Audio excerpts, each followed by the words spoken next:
ভাষা সৈনিক আহমদ রফিক মারা গেছেন। এই মুহূর্তে তার মরদেহ রাখা হয়েছে রাজধানীর বারডেম হাসপাতালে। সেখানে আছেন সহকর্মী ফরহাদুজ্জামান। আমরা যুক্ত হচ্ছি তার সাথে সরাসরি।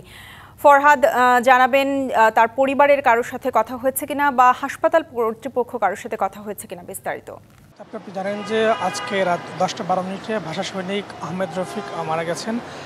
আমরা এই মুহূর্তে আছি বারডেম হাসপাতালের সামনে। এখন পর্যন্ত হাসপাতাল কর্তৃপক্ষ আনুষ্ঠানিকভাবে কোনো ব্রিফিং করেনি। আমরা জানতে পেরেছি আগামীকাল 11টায় শহীদ মিনারে তার মরদেহ সর্বস্তরের মানুষের শ্রদ্ধার জন্য রাখা হবে।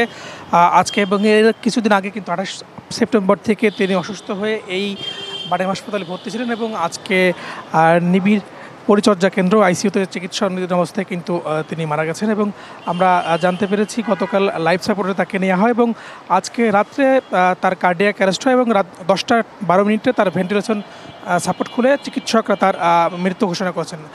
আপনি জানেন যে তার স্ত্রীও কিন্তু 2006 সালে মারা গেছেন এবং তিনি তার কোনো সন্তান নেই। এখানে এখনও পর্যন্ত তার কোনো আত্মীয় বা পরিস্বজন কেউ এখনও হাসপাতালে আসেননি। আমরা চিকিৎসকদের সঙ্গে কথা বলার চেষ্টা করছি, তার হয়তো আনুষ্ঠানিক একটা ব্রিফিং করলে বিস্তারিত জানাতে পারবেন। এবং তিনি কিন্তু বহুমাত্রিক শুধু একজন ভাষা সৈনিক না, তিনি কিন্তু বহুমাত্রিক লেখক, রবীন্দ্র গবেষক ছিলেন এবং পাশাপাশি তিনি কিন্তু চিকিৎসা পেশায় যুক্ত ছিলেন এবং তিনি কিন্তু জীবনভর কিন্তু এই বিভিন্ন বই কিন্তু তিনি লিখে গেছেন। তো এখন পর্যন্ত বারডেম হাসপাতালে আমার এই ছিল সর্বশেষ তথ্য। ফরহাদ, ধন্যবাদ আপনাকে।